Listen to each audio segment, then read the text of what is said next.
Good morning, Congresswoman. Thank you so much for being with us. Good morning. So, we're in the middle of a government shutdown. Can you talk a bit about how we got here?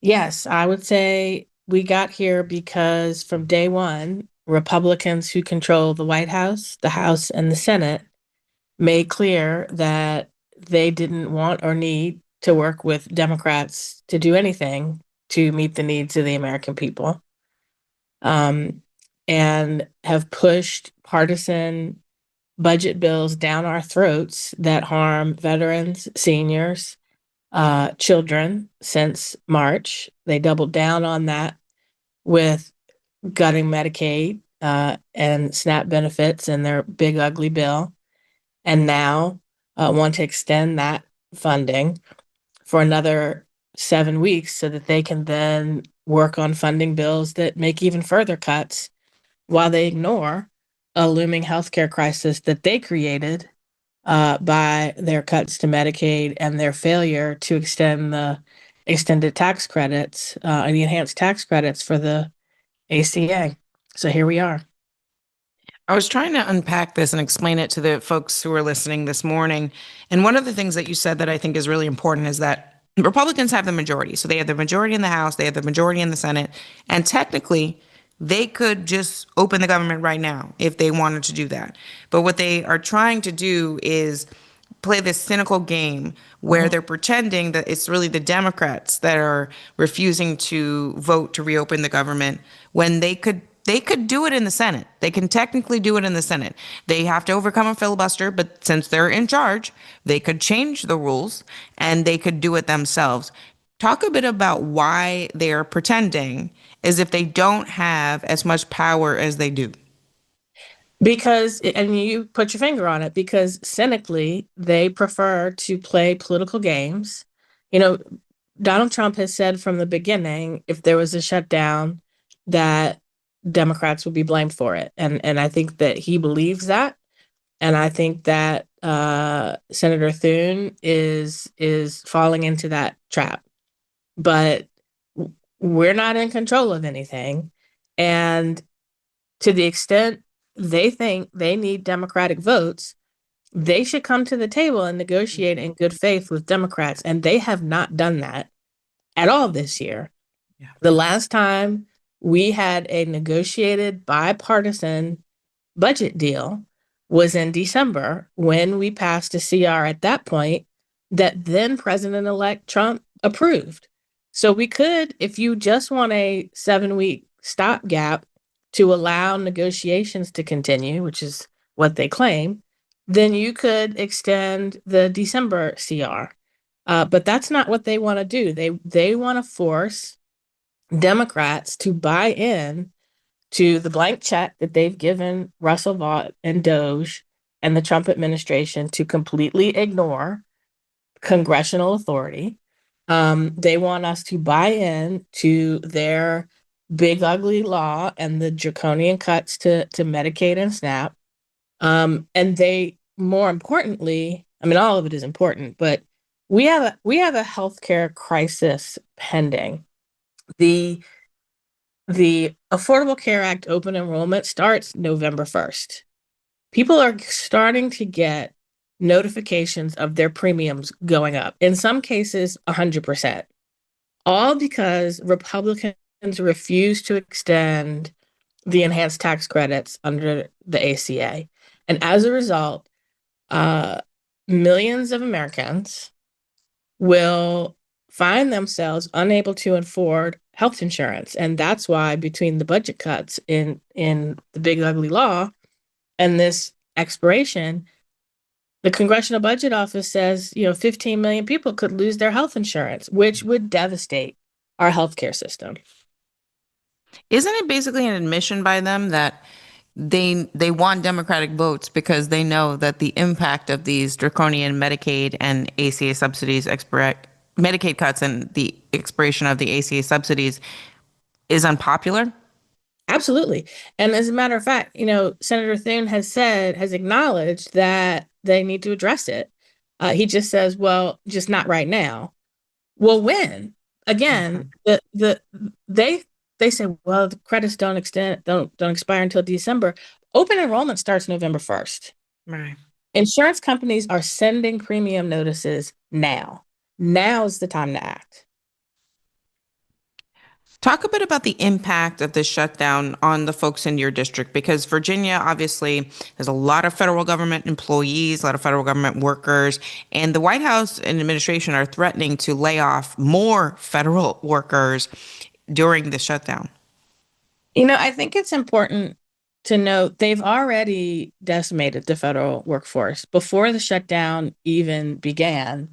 It's estimated that 201,000 federal employees had already left the civil workforce.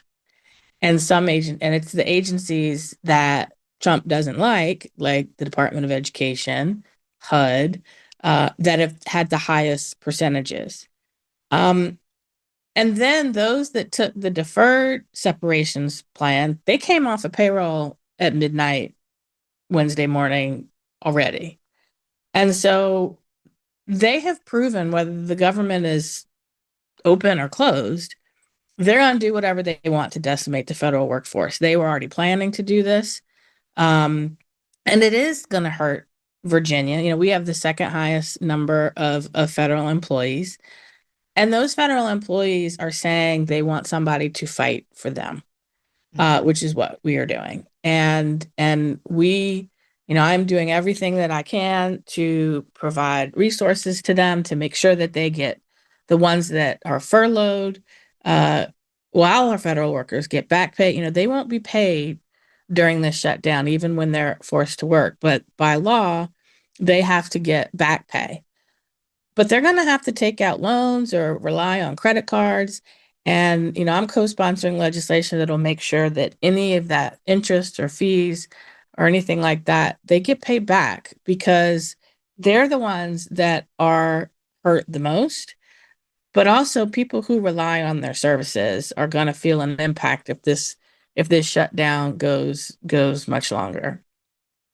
Can you talk a bit about how this shutdown is different than previous shutdowns? I feel like this one feels a little bit different, even though maybe some of the things that have led up to it are similar.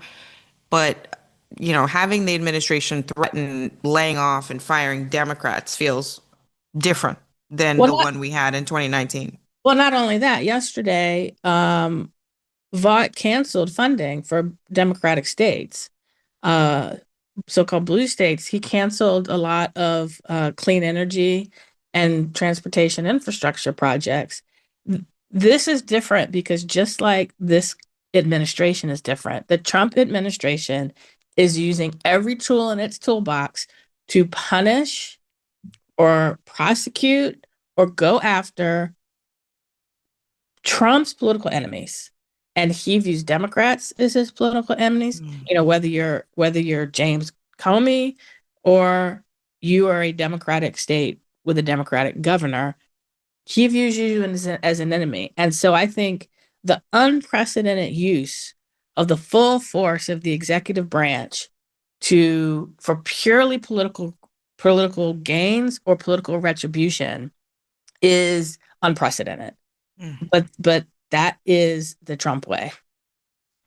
I feel like some Americans out there that aren't maybe directly impacted by what's happening during the government shutdown, like maybe they're not going to national park right now, maybe they're not trying to do any of those things, and so they feel a little bit disconnected by what's happening in Washington. The mainstream media frames it all the time as like we're in an impasse, there's just drama and it's procedural.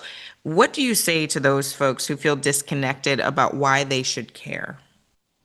Well, I think people are going to start to see that, we get calls all of the time from people who have issues with federal agencies, whether it's that Social Security check that is late, whether it is, veterans benefits that have been delayed, approval of medication devices, people who want to enter into clinical trials. All of that will be impacted. Your food inspections at food and medication facilities won't be happening during the shutdown. And so I think people have started to see over the last 9 months, just based on the draconian cuts already made to the federal workforce and services. People were already starting to see the impact, and they'll really see it when those services aren't being provided. Now, the Trump administration gets to decide what's essential. And those essential workers and those essential services, they'll have to work without pay.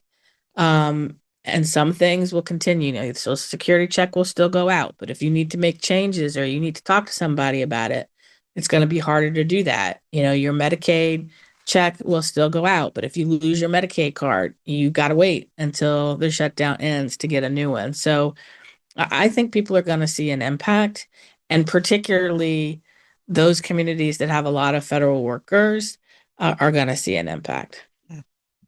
One of the things that's really disturbing as well is I've seen clips of Speaker Mike Johnson talking about how Democrats basically fell into a trap here. Not he didn't say that specifically, but that's basically what he's describing because they've always wanted to shrink the federal government. So these layoffs that Russell Vought is talking about, that Trump is threatening, this is the things that they've always wanted to do. And as you mentioned, they've already been doing a lot of that in the last 9 months.